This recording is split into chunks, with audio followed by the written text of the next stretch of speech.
Baik, Assalamualaikum warahmatullahi wabarakatuh. Perkenalkan, nama saya Arif Giri Prasetya dari Politeknik Negeri Balikpapan. Kali ini saya akan menjelaskan beberapa soal terkait agama Islam. Pada soal pertama itu, perlunya pembelajaran PAI di perguruan tinggi pada beberapa aspek. Jadi di aspek yang pertama itu ada aspek psikologis. Di luar perbedaan pandangan tersebut, terdapat pertanyaan secara psikologis manusia itu makhluk teogenetis atau teis, dalam artian makhluk yang bertuhan atau yang tidak bertuhan. Nah, realitasnya ada manusia yang teis dan juga manusia yang ateis. Artinya secara konseptual ada manusia yang teis, ateis, dan setengah teis, ateis. Realitas juga menunjukkan bahwa masing-masing kelompok saling mencoba mempengaruhi kelompok yang lain. Lalu ada sosial budaya. Secara teoritis, masyarakat muslim di Indonesia itu dapat dipilah menjadi dua subkultur, yaitu santri dan muslim biasa atau bukan santri. Baik, selanjutnya itu historis. Secara historis, bangsa Indonesia itu memiliki dua sistem pendidikan, yaitu pesantren dan sekolah. Di mana pesantren itu merupakan model pendidikan asli bangsa Indonesia, sedangkan sekolah itu merupakan model pendidikan yang diadopsi dari penjajah Belanda. Lalu ada yuridis. Sumber yuridis itu penyelenggara PAI di PT itu sebagai yang pertama itu ada Pancasila, lalu yang kedua itu Undang-Undang Dasar 1945, lalu ada UU nomor 20 tahun 2003 tentang Sistem Pendidikan Nasional, lalu ada UU nomor 17 tahun 2007 tentang Rencana Pembangunan Jangka Panjang Nasional 2005 sampai 2025, lalu ada PP nomor 5 tahun 2010 tentang Rencana Pembangunan Jangka Menengah 2010 sampai 2014, lalu ada PP nomor 19 tahun 2005 sebagaimana diubah dengan PP nomor 32 tahun 2013 tentang Standar Nasional Pendidikan. Lalu UU nomor 12 tahun 2012 tentang pendidikan tinggi.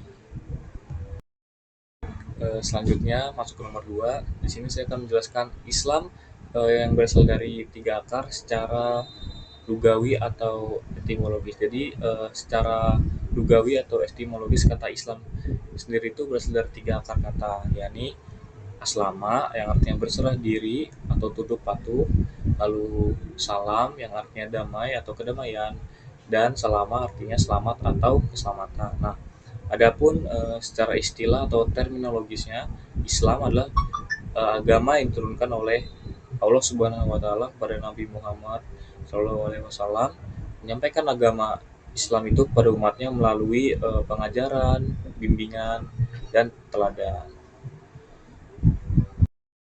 Nah, lanjut ke nomor 3. Di sini saya akan menjelaskan apa itu al-umuru bi maqasidiha, lalu ada al-yaqinu la yuzalu bisyak, lalu ada al-masyaqatu tadribut taisir, lalu ada ad-dararu yuzalu.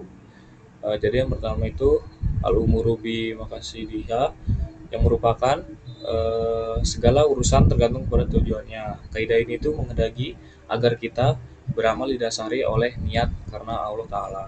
Ya, ini niat untuk mendekatkan diri kepada Allah dan untuk Allah semata, bukan karena pamrih. Bagaimanapun bagusnya suatu amal, tetapi jika didasari niat buruk, maka rusaklah amal itu di sisi Allah. Lalu ada al-yakinu la yuzalu bisyak, yakni tidak dapat dihapus dengan keraguan. Misalnya, Anda yakin sudah berwudu, kemudian Anda ragu apakah kentut atau tidak kentut. Nah, dengan kaidah ini, sudah berwudu adalah suatu keyakinan, sedangkan kentut itu merupakan suatu keraguan. Putusan yang harus Anda pilih adalah Anda sudah berwudu dan tidak berkentut. Lalu yang ketiga itu al-masyaqqatu libut tasyir. Kesukaran itu menarik kemudahan. Dari kaidah inilah munculnya ruksah. Ruksah kemudian yang meringankan artinya. Misalnya mengqashar sholat di perjalanan, sholat yang 4 rakaat menjadi 2 rakaat, boleh duduk dengan lain jenis di kendaraan umum dan lainnya. Adapun faktor yang membuat sukar adalah bepergian, sakit, terpaksa, lupa, ketidakmampuan, dan kesukaran-kesukaran lainnya. Lalu ada ad-daharu yuzalu. Kemudaratan itu harus dilenyapkan atau dihilangkan. Nah, kaidah ini tuh sangat berperan eh, dalam muamalah seperti memberantas praktik curang seperti korupsi dan sebagainya. Lalu jinayah, hukuman yang membuat jera para koruptor, dan munakaan seperti bercerai. Karena usaha damai suami istri walaupun dibantu juru damai tetap menemui jalan buntu. Selanjutnya ada al-adatu mukamah. Adat kebiasaan itu ditetapkan sebagai hukum. Misalnya, ketika kita sebagai tamu disuguhi makanan, maka kita tidak boleh makan tanpa menunggu dipersilahkan oleh tuan rumah karena adat istiadat itu menetapkan yang demikian seperti itu. Nomor 4 saya akan menjelaskan tentang apa itu spiritual.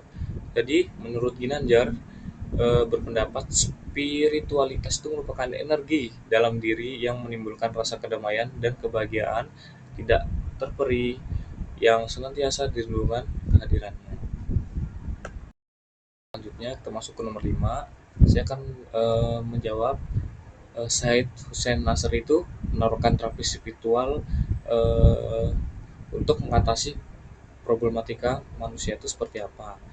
Jadi dia tuh menghimbau manusia modern untuk mendalami dan menjalankan praktik tasawuf, sebab tasawuflah yang dapat memberikan jawaban terhadap kebutuhan spiritual mereka. Nomor 6 saya akan menjelaskan akhlak menurut Imam Ghazali. Jadi menurut Imam Ghazali, akhlak itu merupakan bentuk jiwa yang darinya muncul sikap dan perilaku secara spontanitas dan disertai dengan perasaan nikmat dan enjoy ketika melakukannya. Selanjutnya kita masuk ke nomor 7. Jadi dalam kitab Mizanul Amal Al-Ghazali itu menyebutkan bahwa asadah atau bahagia itu menjadi dua. Jadi apa aja sih? Jadi yang pertama itu kebahagiaan hakiki dan kedua itu kebahagiaan majasi. Bahagian hakiki itu adalah kebahagiaan ukhrawi, sedangkan kebahagiaan majasi itu merupakan kebahagiaan duniawi.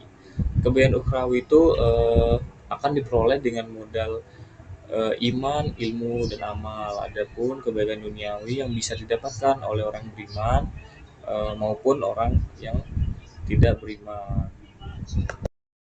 Masuk ke soal nomor 8. Jadi Syekh Ibnu Arabi itu menjelaskan bahwa ada dua tingkatan manusia dalam mengimani Tuhan. Jadi apa aja sih?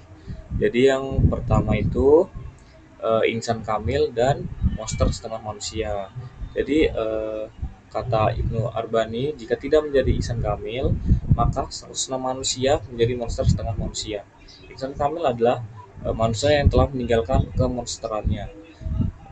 Konsekuensinya, di luar kedua jenis manusia ini ada manusia yang sedang berproses meninggalkan kemonsterannya dalam bentuk insan kamil.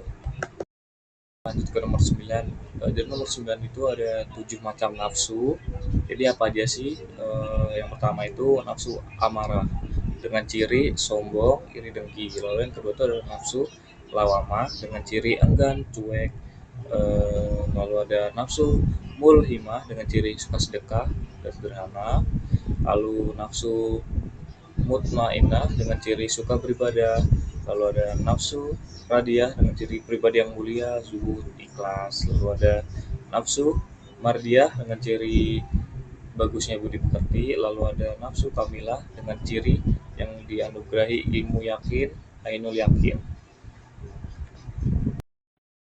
Terakhir nomor 10, sini akan menjelaskan 7 tujuan Al-Quran diturunkan menurut Syekh Yusuf Qaradawi. Jadi tujuan yang pertama itu meluruskan akidah manusia, lalu yang kedua itu meneguhkan kemuliaan manusia dan hak-hak asasi manusia, lalu yang ketiga itu mengarahkan manusia untuk beribadah secara baik dan benar kepada Allah, lalu yang keempat itu mengajak manusia untuk menyucikan rohani, lalu yang kelima membangun rumah tangga yang sakinah, mawaddah, dan warahmah, keenam membangun umat menjadi saksi atas kemanusiaan, dan yang terakhir ketujuh mengajak manusia agar saling menolong. Nah, baik, tadi 10 soal yang bisa saya jelaskan terkait soal agama Islam. Bila ada kesalahan kata, mau dimaafkan. Wassalamualaikum warahmatullahi wabarakatuh.